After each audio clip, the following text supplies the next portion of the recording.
Bonjour à tous, je suis ravie de vous retrouver pour cet avant-dernier épisode quotidien consacré au FIPADOC 2019.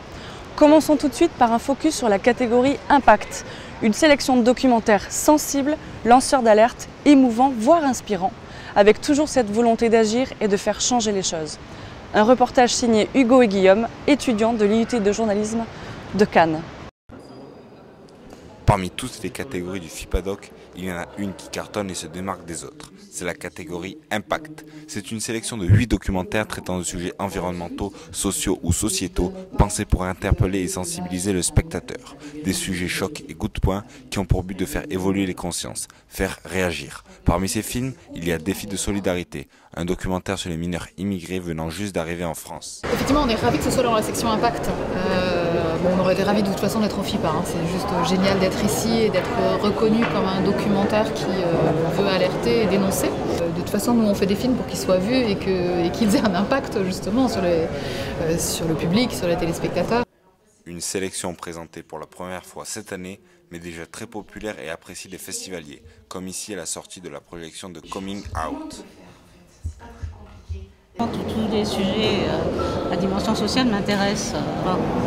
Je suis plutôt attirée par ces sujets-là. C'est vrai qu'il y a pas mal de gens qui ne sont pas assez sensibilisés à ce niveau-là. Moi je suis déjà maman, donc je m'étais déjà posé des questions là-dessus. Ça touche, mais il faut s'intéresser au monde dans lequel on est.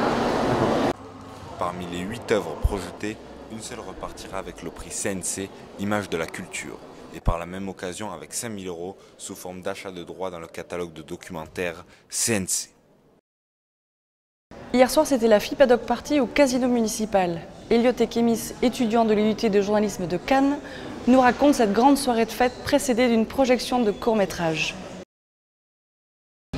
C'est ici que la FIPADOC Party prend ses quartiers. Tout le monde s'active pour l'installation de la scène, DJ set, projecteur. Le collectif d'artistes biarro La Standard a employé les grands moyens pour sa 2e année au festival. Donc l'an dernier, on est arrivé comme ça à la cool, on s'est un peu fait surprendre au sens où je n'étais pas sûr qu'il y aurait beaucoup de monde vu que c'était au mois de janvier. Et en fait, la salle était blindée, on a dû refuser du monde, on n'avait plus d'alcool à minuit. Donc c'était bien. Le collectif est accompagné par des pointures de la musique locale pour animer la soirée. Dans nos guests, on a un DJ de Bordeaux qui s'appelle Manu Plus, qui est une légende du DJing bordelais. On a DJ Falcon qui fait partie de la French Touch, qui a collaboré sur l'album de Daft Punk.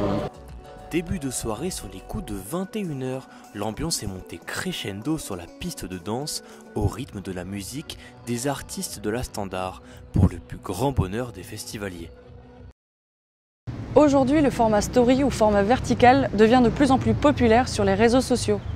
Le challenge vidéo vertical récompense ainsi une production issue d'un défi créatif de 48 heures basé sur des images d'archives de l'INA sur la thématique de la protection des océans. Attentive à ces nouveaux modes de narration et à ces enjeux climatiques, l'association Surfrider Foundation s'est associée à ce challenge. Rencontre avec Florent Marcoux, directeur exécutif de l'association. Surfrider va bientôt fêter ses 30 ans l'année prochaine. On est une ONG de protection des océans et du littoral. Et pour nos combats, on en a de nombreux, mais particulièrement on poursuit notre lutte contre les déchets plastiques.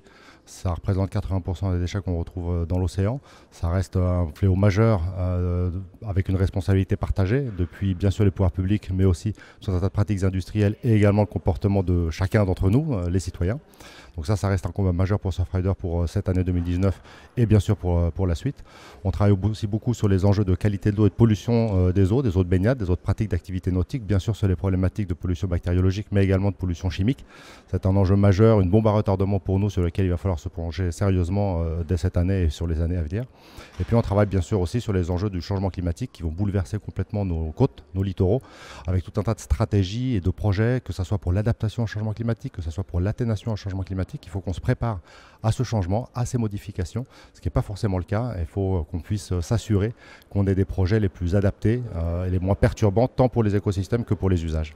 Alors déjà, quand le FIPA Ex-FIPA et FIPADOC est venu nous voir, on était ravis, on est très honorés de pouvoir prendre part à ce grand festival d'envergure internationale. Alors c'est vrai qu'on a une proximité géographique, ça fait des années finalement qu'on se côtoie sans forcément se croiser, puisqu'on a notre siège nous également à Biarritz depuis toujours, depuis l'origine, depuis les années 90.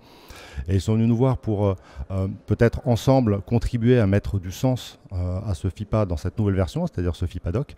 Et le sens était assez trouvé dans la mesure où le format documentaire, je pense, est un style qui permet de mettre en avant la problématique humaine dans un certain nombre d'enjeux sociétaux.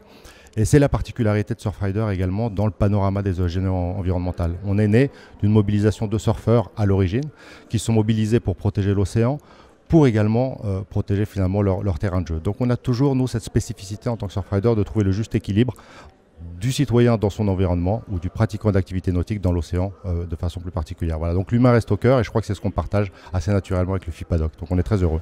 Alors on est déjà, moi je suis personnellement très honoré d'avoir été choisi pour faire partie du jury. Il y a deux attentes spécifiques autour de ça. La première, c'est qu'il y aura un livrable. C'est-à-dire qu'on a encore, je pense, à l'heure actuelle, des jeunes en train de travailler sur une vidéo qui va être réalisée. Le thème étant autour de la protection des océans. Donc on espère bien avoir une vidéo, et j'en suis persuadé, une vidéo de qualité qu'on pourra nous-mêmes utiliser.